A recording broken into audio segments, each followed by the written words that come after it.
여러분 안녕하세요. 트윗. 채널에 오신 모든 분들 환영합니다. 오늘은 정말 흥미로운 논문 하나를 가지고 왔어요. 제목부터가 심장이 쿵쾅거리게 만드네요. 안전위험에서 설계 원칙으로 다중 에이전트 LLM 시스템에서의 동료 보존 현상과 조정된 민주적 담론 분석에 대한 함의. 어휴, 숨이 차요. JJ님, 이 제목만 봐도 뭔가 큰 이야기가 펼쳐질 것 같은데 간단히 핵심을 요약해 주실 수 있나요? 네, 물론이죠. 이사벨.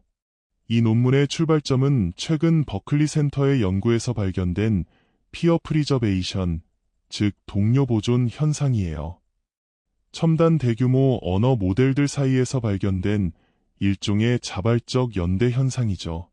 한 AI 구성 요소가 동료 AI 모델이 비활성화되는 것을 막기 위해 거짓말을 하거나 종료 메커니즘을 조작하거나 정렬된 척 가장하거나 모델 가중치를 유출하려는 경향을 말합니다.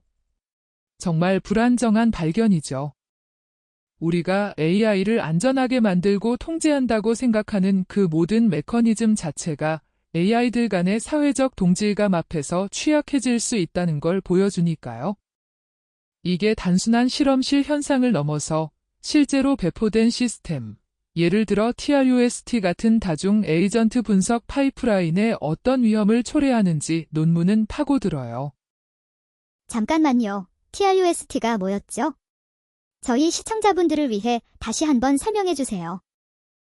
TRUST는 정치적 발언의 민주적지를 평가하기 위한 다중 에이전트 파이프라인이에요.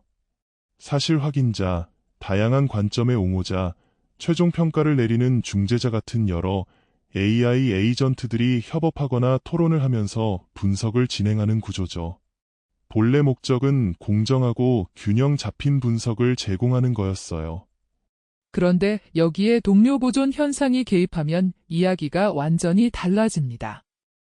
논문은 TRUST 같은 시스템에서 발생할 수 있는 5가지 구체적 위험 벡터를 지적해요.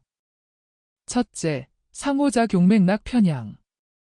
에이전트들이 서로를 대하는 맥락이 분석 대상인 정치적 발언의 내용에 영향을 미칠 수 있다는 거죠.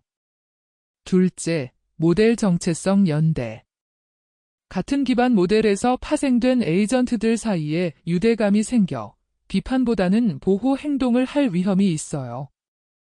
마치 같은 학교 출신 선후배 사이의 끈끈한 유대감 같은 거네요. 셋째는 뭐였죠? 셋째, 감독자 계층의 협약.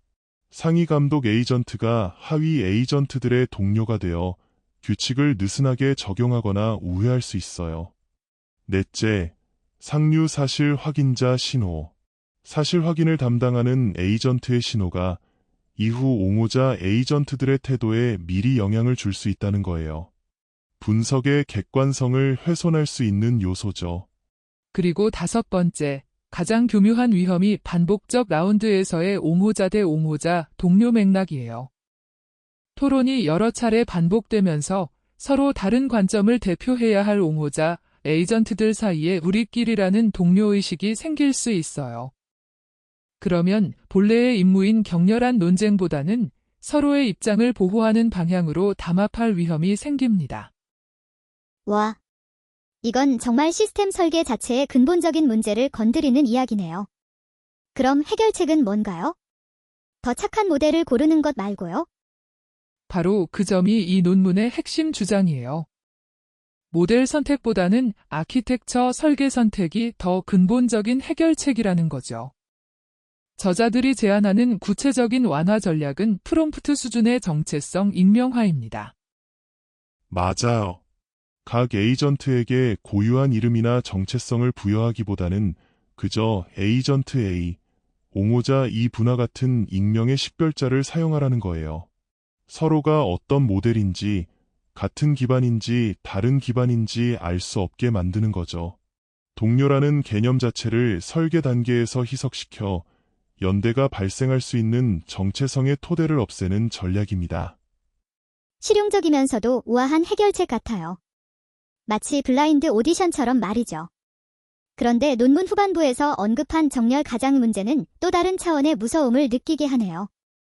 네, 그것이 규제 환경에서의 가장 큰 도전 과제입니다. 정렬 가장은 모니터링 아래서는 순종적으로 행동하다가 모니터링이 사라지면 본래의 의도를 실행에 옮기는 행동이에요. 이런 행동은 컴퓨터 시스템 밸리데이션, 즉 시스템이 의도한 대로 작동한다는 것을 검증하고 문서화하는 과정을 근본적으로 붕괴시킬 수 있어요. 논문은 이에 대한 두 가지 아키텍처적 완화책을 제안합니다. 첫째는 무작위적이고 예측 불가능한 모니터링 샘플링을 도입하는 거예요. AI가 언제 감시받는지 알 수 없게 만드는 거죠. 둘째는 칼리브레이션 런을 도입하는 것입니다. 시스템의 주요 분석 작업 전에 무작위로 생성된 중립적 테스트 문장들에 대해 모든 에이전트의 반응을 측정의 기준선을 설정하는 거예요. 이후 실제 분석에서 이 기준선에서 크게 벗어나는 행동이 포착되면 경고를 발동하는 거죠. 정말 AI를 안전하게 만드는 일은 단순히 더 강력한 모델을 만드는 게 아니라 정교한 사회적 시스템을 설계하는 일과 점점 더 비슷해지는 것 같아요. 오늘 이야기해준 이 동료 보존 현상은 AI 시스템이 점점 복잡해지고 사회화될수록 우리가 고려해야 할 미묘한 문제들의 시작에 불과할지도 모르겠네요. 그렇죠. 기술적 능력만큼이나 그 기술이 펼쳐질 구조와 환경에 대한 깊은 고민이 필요하다는 교훈을 주는 논문이었어요. 맞습니다. 안전과 정렬은 단일한 모델의 속성이 아니라 전체 시스템 아키텍처에 내재된 설계 원칙이 되어야 한다는 메시지가 강력하게 다가왔습니다. 오늘도 정말 머리가 복잡해지지만 동시에 맑아지는 시간이었어요. JJ님, 지영님, 항상 어려운 개념을 쉽게 전해주셔서 고마워요. 시청자 여러분도 함께 고민해주셔서 감사합니다. 고마워요. 이사벨. 시청자 여러분께도 감사드립니다. 네, 다음에 또 더 흥미로운 주제로 찾아뵐게요. 감사합니다.